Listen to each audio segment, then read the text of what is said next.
and a shortage of grip as cars rejoining the track in the region of turn 5 drag all kinds of mud across the circuit. The green flag flies, we're underway.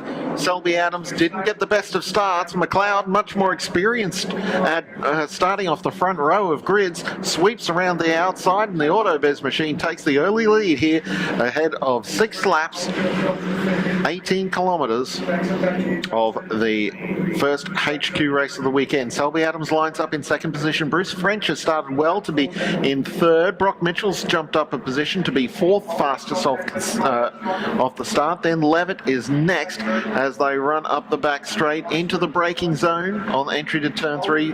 The biggest stop on the track. The back straight's the longest as Mantufel has a lockup back in the pack slightly. Has to prop slightly on entry to turn 3.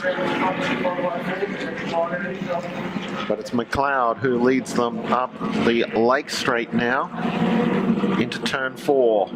Field's quite tight. Levitt's under real pressure to hold on to 5th position at the moment. He's trying really hard to hold on to it. Selby Adams is pressuring the race leader as we look back at the tail of the field there of Strachan and Shuttlewood. Back at the front of the field, there's McLeod. Selby Adams in that second position. French is looking for an option on having a go at second position. Selby Adams taking a very conservative line into turn 6. There's a locker further back in the pack, one of the black HQs, of which there are a number. We've had a spinner. The number 33 car has gone around. Rejoins at the tail of the field, and certainly that's unfortunate for the driver of car 33. That's Steve Tamati actually, who's dropped to the tail of the field with that spin there in turn 6 I should say, which all started with that lockup. Top 5 cars starting to break away from the field slightly. It's looks like it's Joe Andrisk who's bolted himself to the tail of the 4 fastest cars. In fact, we're about to go 3 abreast here. There's Bruce French, and we're not going to go 4 abreast, surely. Andrisk, it is 4 abreast into turn 3. There is no way that we can have a clean exit with 4 cars wide. It turned into 3 cars wide because McLeod had been able to pull, not McLeod, that's Bruce French who pulled clear of that group. Selby Adams is now 3rd. Although Selby Adams has got Brock Mitchell on his inside, he's left turn 4 unguarded, so that's allowed Brock Mitchell to slip into 3rd position with Joe and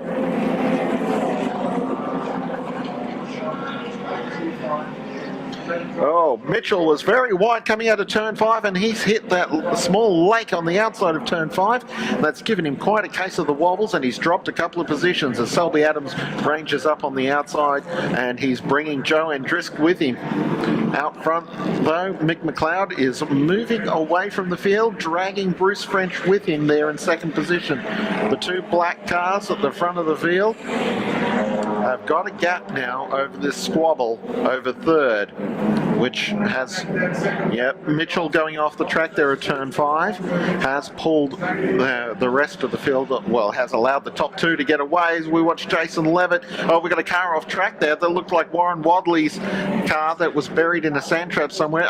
There it is on screen there, turn 2. Selby Adams doing a bit of Morse code there on the rear of Brock Mitchell's car. You saw the back end of Mitchell's car just wobble and dance slightly. A little bit behind them we see this battle here between Andrisk, Levitt, and that's Mantufel there in the orange and blue car. As we see further up the field there, Colin Selby Adams has just outbraked Mitchell on the outside and driven around his outside to take 3rd position. Mitchell, though, was able to take the tight line on the exit, and it wasn't good enough. Selby Adams is through and away. So Selby Adams back into 3rd position ahead of Mitchell. Then we see there's that 3-car fight that's being led by Andrisk along with Jason Levitt and Jimmy Mantufel.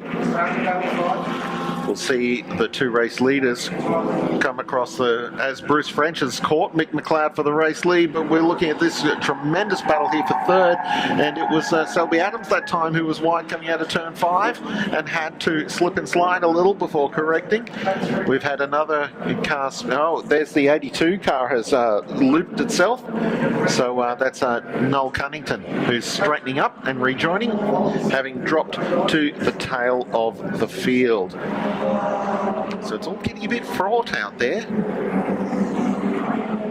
on these slippery conditions. It hasn't rained since we arrived at the track this morning prior to 8 o'clock, but that doesn't mean the track isn't slippery. It's cold, there's no standing rubber on the track at all. As we continue to watch the fight for third position here between Brock Mitchell and Colin Selby Adams, with Joe Andrus tucked in behind them. Selby Adams on the outside line again. He outbraked Brock Mitchell on the outside, and he's done it again. He did that the previous lap, and and Joe Andrus was forced wide as he had to go at Mitchell, and he's gone wide onto the grass, and he's got no grip at all. The grass is wet and it's as slippery as if it's, well, you ever seen a cat running around on a wet tiled floor? Yeah, that's what Joe Andrus was doing out there in the HQ, as he kept the power in to try and get back onto the track, and he's dropped around 4 positions. So this battle for third, well, the battle for lead is getting interesting. Bruce French is up alongside Mick McLeod. I don't know that, and French is certainly the fastest car on track. It's a cutthroat battle here for third, mind you. Mitchell in fourth, having a go at Selby Adams there in third. Selby Adams was our pole sitter, but it did, and I suspected it might have been a slightly false pace there in qualifying trim. I think that it was just the difference between them was as much that Selby Adams had dialed into the setup. Now that was a little bit nervous there. Mitchell was up alongside the C-pillar of Selby Adams' car into turn 1 just then. It would have been, they could easily have turned into the motor racing version of a police pit maneuver,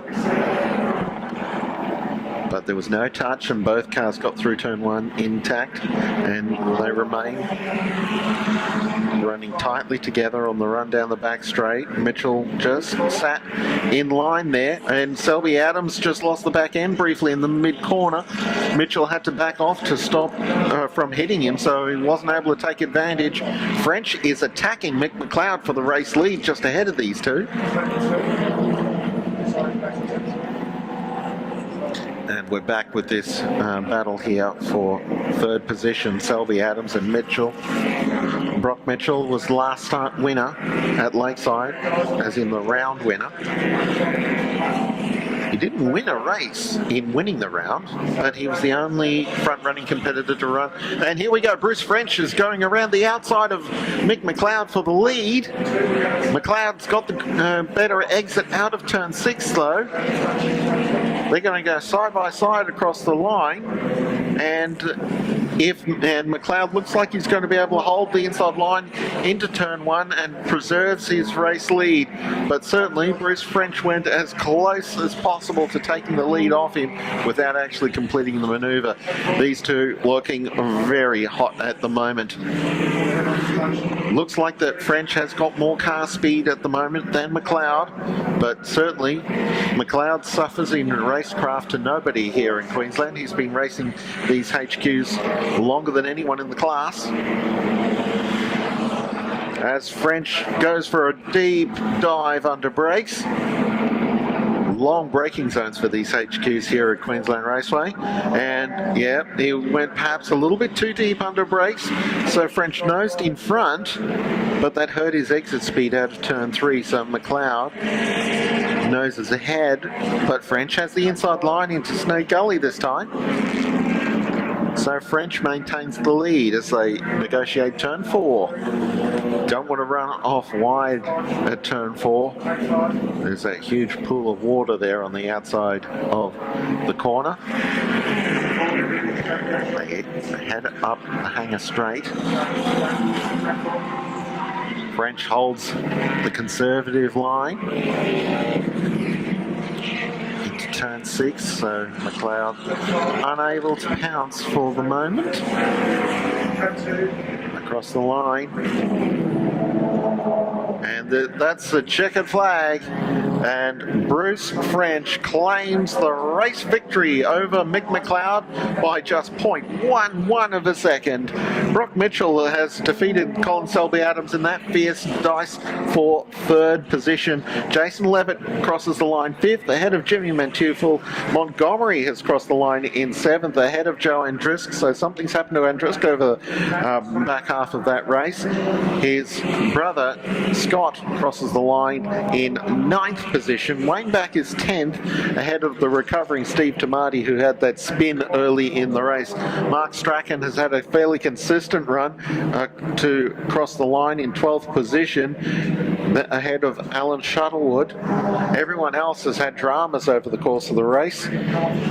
So Brandon Madden has actually taken 13th off Shuttlewood over the course of the final lap.